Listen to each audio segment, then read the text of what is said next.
잠시 기도하겠습니다.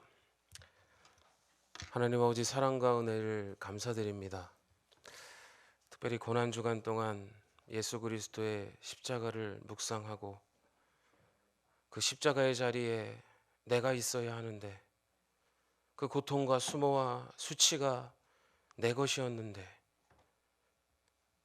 대신 십자가를 지시고 그 고통을 다 끝까지 받으시고 내가 받을 수치와 모욕을 대신 받으심으로 영영 죄 때문에 죽을 수밖에 없는 나를 구원하여 주신 은혜를 이 시간 말씀을 통해서 다시 한번 되새기고 다시 한번 믿음의 결단을 하며 함께 힘차게 나아가는 믿음의 권속들 될 수 있도록 이 시간 은혜를 허락하여 주시옵소서. 귀한 예물 드렸습니다. 예물이 가치 있는 것이 아니라 예물에 담긴 하나님을 사랑하는 그 마음이 너무나도 소중하고 가치가 있는 것임을 기억하게 하시고, 그 드린 그 마음으로 끝까지 충성하고 끝까지 하나님의 나라 영광을 위해서 쓰임받는 우리 모두가 될 수 있도록 하나님 이 시간 은혜 내려 주시옵소서. 감사합니다. 예수님 이름으로 기도드립니다. 아멘. 오늘 특별히 또 성금요일 예배 가운데 나오신 여러분, 하나님의 이름으로 사랑하고 또 축복합니다. 제가 아직 젊은데 여성 호르몬이 많이 나오나 봐요. 네. 눈물이 요즘 많아져가지고. 근데 참 이렇게 찬양하면서 눈물을 흘릴 수 있다라는 것이 얼마나 은혜인 줄 모릅니다. 우리의 이성이나 감정이 아닌 하나님의 마음으로, 또 우리가 예수 그리스도의 십자가를 생각할 때에 조금이나마 그 예수님의 마음, 그 마음을 이 시간 깨달아 알고 또 그 마음에 누가 되지 않도록 우리가 함께 다시 한번 결단하고 믿음으로 나아가는 저와 여러분이 되시기를 간절히 소원합니다. 종료주일, 저번 주 주일이 종료주일이었죠. 종료주일부터 성금요일까지, 오늘까지 예수님의 행적을 제가 잠시 말씀을 좀 드려보고자 합니다. 저번 주 주일 종료주일에 예수님께서는 말씀에서 예언한 대로 나귀 새끼를 타시고 예루살렘에 입성하셨습니다. 그리고 월요일은 성전을 정결케 하는 성전 정결 사건을 하셨고요. 그리고 무화과 나무 저주 사건이 있었습니다. 그리고 화요일에는 제자들에게 각종 비유를 가르치시고 또한 논쟁하셨습니다. 그리고 이날 가룟 유다가 예수님을 은 30세겔에 팔 마음을 먹게 됩니다. 그 이후에 목요일 날 제자들과 최후의 만찬을 통해서 성례를 하시고 제자들의 발을 씻기시고 또 겟세마네 동산에 올라가셔서 땀이 피가 되도록 간절히 기도하셨습니다. 오늘 성금요일에는 체포되어서 대제사장들과 로마 총독 앞에서 신문을 받으시고 골고다에서 십자가에 달려 죽으셨습니다. 그리고 무덤에 장사되셨습니다. 그리고 이틀 동안 무덤에 머물러 계셨다가 돌아가신 지 3일 만에 사망 권세를 이기시고 부활하셨습니다. 특별히 고난 주간을 보내며 어떻게 지내셨는지 궁금하기도 하고요. 저도 개인적으로 참 의미가 있는 시간이었어요, 사실은. 제가 화요일 날 목사 안수를 받게 되는데 말씀을 준비하면서 그 시간 동안의 일들이 주마등처럼 저도 떠오르면서 많은 묵상과 또 생각을 하게 되었고, 또 하나님 앞에 다시 한번 결단하는 시간들을 가지게 되었습니다. 특별히 오늘 말씀을 통해 함께 우리가 살펴보고자 하는 사람은 구레네 사람 시몬이라는 사람에 대해서입니다. 예수님께서 붙잡히셔서 신문 받으시고 십자가의 형을 확정 받으신 뒤에 말씀을 읽진 않았지만 15장을 시작하면서 예수님께서 많은 비판을 받으시고 비난을 받으시고 병사들에게 끌려가서 수치와 모욕을 당하시는 장면이 말씀 가운데 나옵니다. 그 이후에 20절에서 희롱을 당하시고 자색 옷을 그들이 벗기고 다시 예수님의 옷을 입히고 본격적으로 십자가에 못 박는 일들을 행하게 됩니다. 그때 예수님이 십자가를 지고 가시지만 그 전에 이미 많은 수치와 모욕, 많은 고난을 당하셨기 때문에 약 20kg 정도 되었다고 합니다. 십자가가.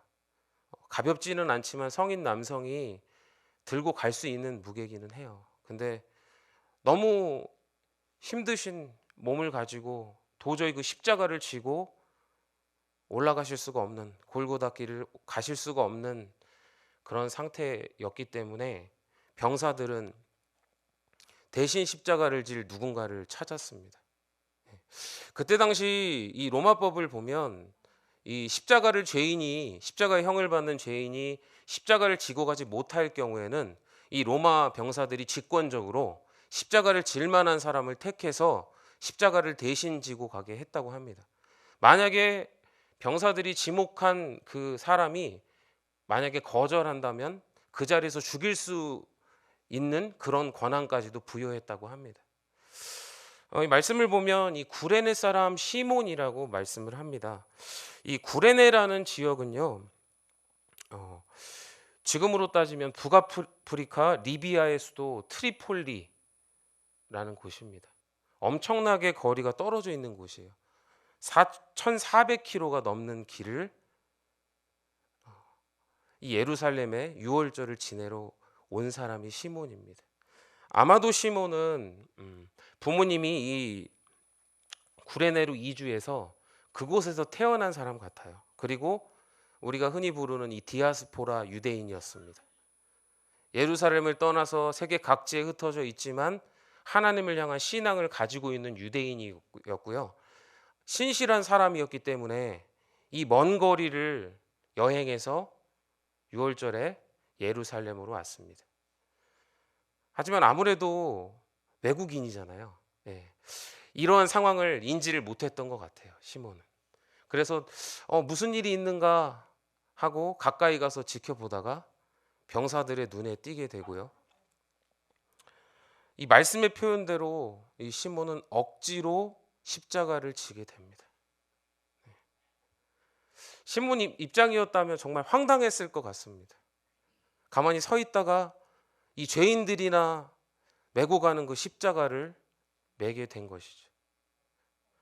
그러나 이 구레네 사람 시몬이 예수님의 십자가를 매게 된 이 사건을 통해서 그는 구원을 받게 되고 하나님의 큰 은혜를 경험하게 되었습니다. 왜 그것을 알 수 있냐면 21절을 시작하면서 마침 알렉산더와 루포의 아버지인 구레네 사람 시몬이라는 말씀으로 시작을 하죠. 21절이. 근데 여기에 나오는 이 루포라는 사람은 이후에 사도 바울의 동역자로 함께 사역을 하는 사람입니다. 그 사실은 로마서 16장 마지막 장에서 이 사도 바울이 자신들과 함께 동역하였던 동역자들에게 인사를 할 때에 주 안에서 택하심을 입은 루포와 그 어머니에게 문안하라. 그 어머니는 곧 내 어머니라라는 말씀으로 그들에게 인사를 하고 있습니다. 루포는 가까운 곳에서 사도 바울과 긴밀하게 협력해서 사역을 했던 것 같고요. 사도 바울이 고백하였던 것처럼 그의 어머니는 마치 자신의 어머니와 같이 사도 바울이 그렇게 섬기고 함께 동역했던 사람이라는 것을 우리는 알 수 있습니다. 이 말씀을 보면서 억지로 지고 간 십자가, 그 십자가 때문에 구레네 사람 시몬은 구원받았고요. 그의 자녀들은 하나님의 나라와 영광을 위해서 귀하게 쓰임 받았다는 것을 우리는 말씀을 통해서 알 수 있습니다. 이 말씀을 보면서 우리가 신앙의 스토리가 다 다르잖아요. 하나님을 만난 계기도 다르시고 여태까지 온 신앙의 연수와 그 시기간의 굴곡들, 어려움들, 고난들 아마 다들 신앙의 스토리가 있으실 거예요. 제 얘기를 잠시 드리자면 저는 학부를 신학을 했습니다. 20살에 입학해서 1학기 끝난 다음에 군대를 다녀왔고요. 학부를 정상적으로 졸업을 했습니다. 그런데 이상하죠. 예, 지금 이제서야 목사 안수를 받게 되었습니다. 사실 아버지가 반대를 많이 하셔서 대학원을 진학을 못하고 대학원 가겠다고 하니까 아버지가 때리시더라고요. 27살인데 맞아서 안경이 깨지고 막 난리가 났었습니다. 예, 그땐 제가 안경을 썼거든요. 그래서 대학원을 가지 못하고 직장 생활을 하다가 도저히 안 되겠더라고요. 너무 힘들어서. 그래서 대학원을 가기로 결심했는데 집에서 쫓겨났습니다. 제가 직장 생활하면서 벌었던 돈도 다 드렸거든요. 그러면 혹시 대학원 보내줄까 해서. 근데 입학금 300만 원이 없어서 대학원을 못 가는 거예요. 그래서 새벽마다 제 모교에 나가서 시편 말씀을 보면서 기도했습니다. 다윗도 아니면서. 예. 정말 눈물 흘리면서 너무 억울했어요. 제 친구들은 목사님 아들, 장로님 아들이라 대학원이 가기 싫어도 부모님이 가라 그래서 가는 친구들이 정말 많았거든요. 그 친구들은 지금 다 목사 안수 받고 사역을 잘 하고 있습니다. 그때는 저는 되게 억울했어요. 왜 나는 못 가는 거지? 그래서 우여곡절 끝에 외삼촌이 입학금을 마련해 주셔가지고 대학원을 입학을 했습니다. 근데 대학원을 입학해서도 사실 벌어서 학비를 대고 생활비도 다 해야 됐기 때문에 사실 쉽지가 않았고요. 계속 집에 들어갔다가 나왔다가 나오면 또 들어오라 그래서 또 들어가면 또 괴롭히고 계속 그런 반복이 계속 있어서 너무 힘들었어요. 사실. 그래서 중간에는 사역을 거의 포기하고 직장 생활을 하고 파트 사역을 계속 했었는데 그것까지도 나중에 포기가 되더라고요. 30대 중반 후반 이렇게 지나니까 포기가 됐는데 결정적인 계기가 생깁니다. 저희 아내를 만났는데 아내가 사역자거든요. 그때 제가 하나님께 이렇게 고백했어요. 하나님 사역 안 하는 걸 포기하겠습니다. 네. 저도 도망치고 싶었던 것 같아요. 네. 억지로 끌려가는 것 같은 느낌을 많이 받았던 것 같아요. 그때는 나는 환경과 상황이 도저히 허락되지 않고 너무 힘든 상황 가운데 가긴 가야 되겠는데 너무 힘들었거든요. 마치 지금 억울하게 영문도 모르고 예수님의 십자가를 같이 지게 된 구레네 사람 시몬처럼요. 근데 그 시기들이 다 지나고 결혼해서 대학원 편입을 하고 졸업을 하고 직장 생활을 다 정리하고 이제 믿겨지진 않는데 다음 주 화요일이면 목사 안수를 받게 되잖아요, 제가. 아까 찬양을 하는데 그 고백이 나오더라고요. 하나님 너무 오래 기다리셨습니다. 여태까지 많은 은혜를 받았는데 이제는 제가 부족하지만 그 은혜를 돌려드릴 때가 됐습니다. 라는 고백이 나오더라고요. 아마도 구레네 사람 이 시몬은 그 십자가를 질 때는 몰랐을 거예요. 영문도 몰랐고 왜 내가 그 십자가를 져야 되는지 황당하고 괴로웠을 겁니다. 그러나 그 이후에 예수님이 구원자시고 시몬을 위해서 시몬 때문에 십자가를 지셨다는 그 사실을 깨닫게 되었을 때 그가 졌던 십자가는 사실 그가 져야 되는 십자가가 아니었음을 알았을 것입니다. 그가 예수님을 도와서 십자가를 지었다고 그때는 생각했겠지만 그 이후에 그가 은혜를 받고 난 후에는 예수님이 내 십자가를 대신 지셨구나. 수치와 모욕당하시고 벌거벗겨지시고 침뱉음을 당하시고 채찍질을 당하신 그 채찍이, 그 수치와 모욕이 원래는 내가 받을 그것이었는데 그것을 예수님이 대신 받아 주셨구나. 아마 그의 삶 가운데 은혜를 경험하고 예수 그리스도를 주로 고백한 그 이후로 그는 그때 예수님을 만난 그 일을 잊을 수가 없었을 겁니다. 아마 어렵고 힘들 때마다, 주의 일을 감당할 때마다, 믿는 것으로 인하여서 핍박받을 때마다, 그때 당시 신앙생활하기 지금보다 더 어려웠으니까요. 생명의 위협을 느낄 그때마다 십자가를 지고 골고다로 함께 올라가시는 그 예수님을 기억했을 겁니다. 우리 삶 가운데도 아마 그런 고백들이, 저와 같은 고백, 저보다 더한 많은 신앙의 고백들이 있으실 거예요. 마치 억지로 십자가를 지게 된 이 시몬처럼, 왜 하나님이 나를 하나님 자녀라고 말씀하시면서 나에게 이런 고통을 주시지? 왜 나에게 이런 어려움을 주시지? 근데 그것들을 지금 떠올려 보시면 어떤 생각이 드십니까? 그것 또한 다 은혜였음을, 하나님의 사랑이었음을, 그때 그 어려움이 나에게 약이 됐음을 고백하실 겁니다. 21절을 시작하면서 마침이라는 말로 시작을 해요. 우연 같지만 이것은 필연입니다. 우연히 시몬이 이곳에 온 것이 아닙니다.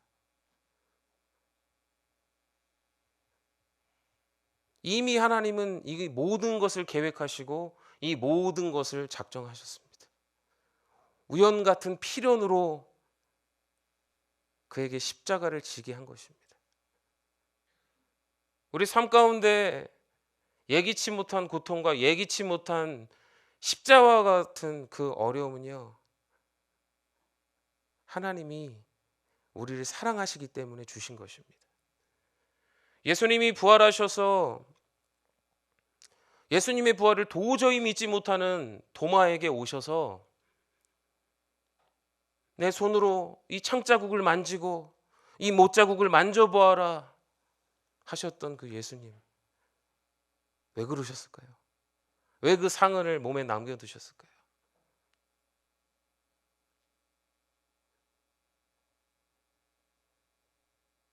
우리 또한 그런 영광의 상처가 우리의 자랑이 되기를 간절히 소원합니다. 그때의 어려움이, 그때의 고난이 마치 예수님의 그 영광의 상처처럼 우리 신앙의 영광의 기억들이, 영광의 순간들이 되시기를 간절히 소원합니다. 혹여라도 개인적으로 지금 어려움을 겪고 계신가요? 말은 다 못하지만 고난 중이라고 생각하십니까? 그것 또한 하나님의 은혜입니다. 우리가 앉아있는 이 자리는 우리에게 그냥 주어지고 우연히 주어진 자리가 아닙니다. 예수님의 핏값을 주고 얻어진 자리고요. 우연으로 여기 있어진 것이 아닙니다. 하나님의 신실하신 계획과 섭리 가운데 우리는 이 자리에 있습니다. 하지만 우리가 신앙생활을 하다 보면 때로는 우리가 앉아있는 이 자리가, 하나님이 세워주신 이 믿음의 자리가 하찮게 느껴질 때가 있어요. 그리고 이 자리에 있기 싫어질 때도 있을 것입니다. 그때마다 기억하십시오. 예수님이 당하신 그 치욕과 모욕이 원래는 내 것이었고, 예수님이 지셔야 하는 그 십자가가 본래는 내 것이었음을 기억하는 저와 여러분 되시기를 간절히 소원합니다. 그리고 한 가지 더 우리가 살펴볼 것은요, 이 변화된 사람, 이 십자가를 짐으로, 이 억지로 진 십자가를 통해서 예수 그리스도의 구원을 경험하게 된 구레네 사람 시몬을 통해서 하나님은 일하셨다는 것을 우리는 말씀을 통해서 알 수 있습니다. 그의 아들들이 신실하게 사도들의 동역자로 끝까지 충성했고, 그의 어머니는 사도 바울의 내 어머니라라는 고백을 들을 정도로 헌신자로 거듭났습니다. 신앙은 개인적인 것이 맞습니다. 내가 믿고 구원받고 천국 가면 끝입니다. 하지만 하나님께서는 우리를 교회로 불러주셨습니다. 우리는 죽어도 교회는 망하지 않습니다. 우리가 죽어서 천국에 가도 우리 양문교회의 역사는 끝나지 않아요. 이 아버지 구레네 사람 시몬의 신앙을 받아서 하나님께 끝까지 쓰임 받았던 그 아들들처럼, 그의 부인처럼 우리의 신앙을 통해서 우리 신앙의 후손들이, 우리의 자녀들이, 우리의 손자들이, 우리의 손녀들이 우리 양문교회를 지킬 것입니다. 그것들을 잊지 마십시오, 여러분. 우리가 신앙생활을 하다 보면 자꾸 시야가 좁아질 때가 있어요. 내 문제, 내 마음, 내 입장, 나의 불편함, 시기, 미움, 질투. 우리는 사람이기 때문에 어쩔 수 없습니다. 그럴 수 있어요. 하지만 여러분, 그때마다 이 믿음의 후대들을 생각하십시오. 우리가 교회를 지키지 않으면, 우리가 믿음을 사수하지 않으면 우리 자녀 때의 믿음을 보장할 수 없습니다. 히스기야 왕을 아시죠, 여러분? 히스기야 왕이 하나님께 선지자를 통해서 죽게 될 것이라는 말씀을 듣고 간절히 하나님께 기도하여서 생명을 연장받게 됩니다. 근데 이 히스기야는 교만했던 것 같아요. 그때 이방 나라의 사신들이 오니까 성전의 금들, 은들, 보화들 모든 것을 다 그들에게 보여줍니다. 그 이후에 하나님께서 선지자를 통해서 이렇게 말씀하세요. 그것들이 다 빼앗길 것이고 너의 아들은 포로로 끌려가서 내시가 될 것이라고 말씀하세요, 하나님이. 근데 이 어떤 대답을 하는지 아십니까, 히스기야가? 내 대에는 괜찮을 거니까 라는 말을 해요. 너무 이기적이지 않습니까? 잘못하면 우리의 신앙이요, 그렇게 되어질 수 있어요. 신앙은 개인적인 게 맞지만 신앙생활은 혼자 하는 것이 아닙니다. 하나님 앞에 서로 세우고 서로 격려하고 서로 의지하지 않으면 언제라도 우리는 시험에 빠질 수밖에 없고요. 신앙이 언제 올라갔냐 싶게 곤두박질 칩니다.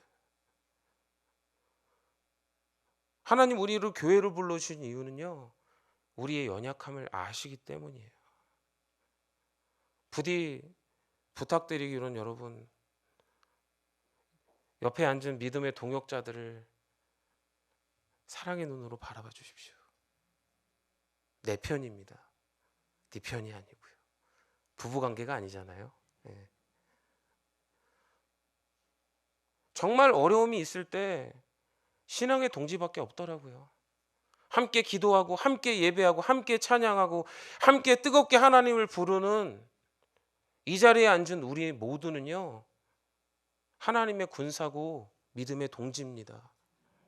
적이 아닙니다, 여러분.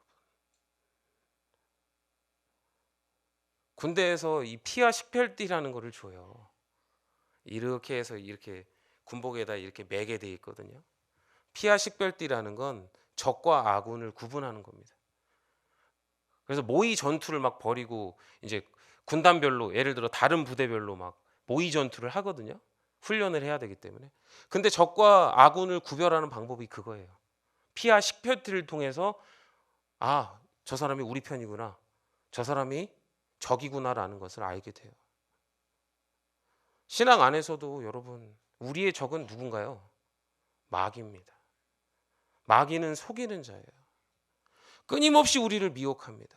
미워하게 하고 시기하게 하고 질투하게 하고 물어뜯게 만듭니다. 우는 사자처럼 우리를 가만히 두지 않아요. 근데 우리가 피하 식별을 못할 때가 많아요. 네.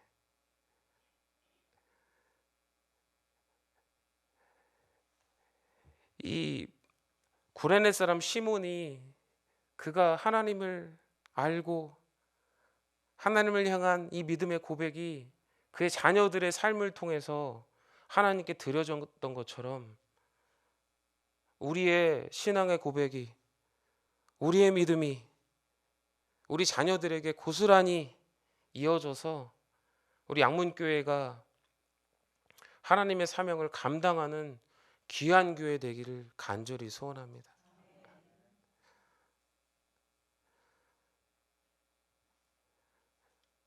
한 주를 지내면서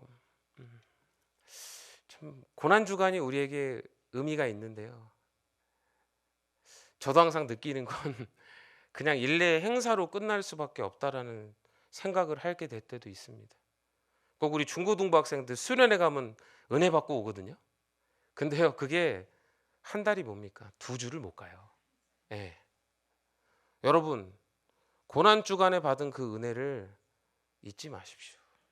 예수 그리스도의 그 십자가를 잊지 마십시오. 그 대속의 은혜를 여러분 잊지 않으시는 저와 여러분 되기를 간절히 소원합니다. 우리 삶 가운데 일하셨던 그 하나님을 떠올리시기 원합니다. 구비구비마다 하나님이 건져주시지 않았으면, 하나님이 인도하시지 않았으면 지금까지 오지 못했다는 것을 우리는 다 알고 있습니다. 저도요, 참 오늘은 저를 위한 자리라 뭐 이런 생각을 좀 했어요. 사실 정말 아까 찬양하면서 너무 막 복받쳐 오르더라고요. 하나님의 은혜가 여태까지 이끌어 오셨던 그 하나님의 은혜가 기억이 나고, 저희는 또 부부가 다 사역자라 정말 부족하지만 남은 삶을 하나님께 정말 드리고 싶어요. 근데 부족해서 뭐 하나님이 우리에게도 이런 고백이 있었으면 좋겠습니다. 사역자라서 하나님이 더 쓰시고요. 뭐 직분이 없어서 덜 쓰시고 하나님 그런 거 없으세요. 우리 각자의 분량이 있고 각자의 하나님의 선하신 뜻과 계획이 있습니다. 이 사도 베드로가 예수님을 3번 부인하고 제자들과 같이 도망갔잖아요. 예수님이 십자가 고난 받으실 때도 제자들은 사실 어디 있는지도 몰라요. 근데 그 이후에 소망 잃어버리고 다시 바닷가로 가서 어부로 돌아간 그에게 오셔서 예수님이 3번 물으시잖아요. 내가 너를 사랑하느냐? 참 베드로의 마음은 복잡 미묘했을 것 같습니다. 사랑하는 거 맞아요. 누구보다 사랑했고 뜨겁게 사랑했습니다. 예수님을. 근데요, 그 마음과는 달리 육신이 못 따라가요. 근데 예수님이요, 그 말씀을 받아주시는 거 보면 다 알고 계셔요. 제자들이 다 배신하고 떠날 줄 예수님은 분명히 알고 계셨습니다. 그래도 그들을 버리지 않으세요. 또다시 찾아가십니다. 처음에 그들을 부르셨을 때처럼. 베드로는 어떤 생각을 했을까요? 이미 버림받았고 다 끝났다고 생각했을 겁니다. 근데 돌아가신 줄 알았던 그분은요, 약속대로 다시 부활하셔서 다시 베드로 앞에 서 계십니다. 우리 예수님은 그런 분이세요.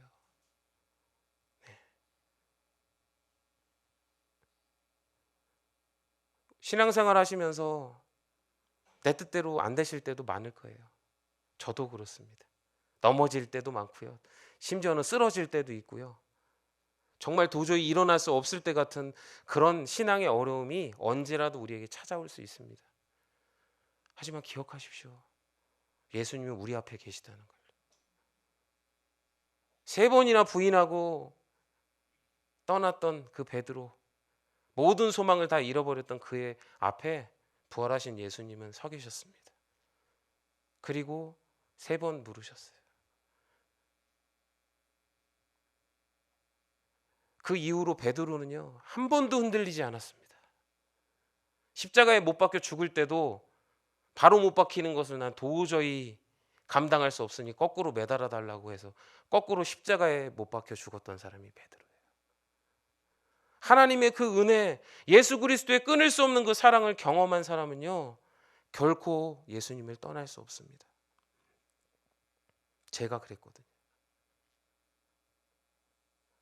제가 대학원 가면서 그 고백을 했어요. 하나님, 제가 다시는 포기하거나 떠나지 않겠습니다.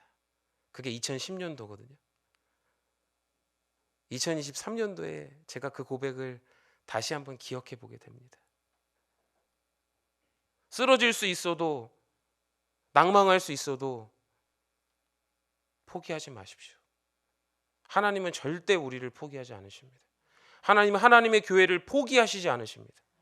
끝까지 사랑하시겠다 말씀하셨던 그 약속은요 영원합니다.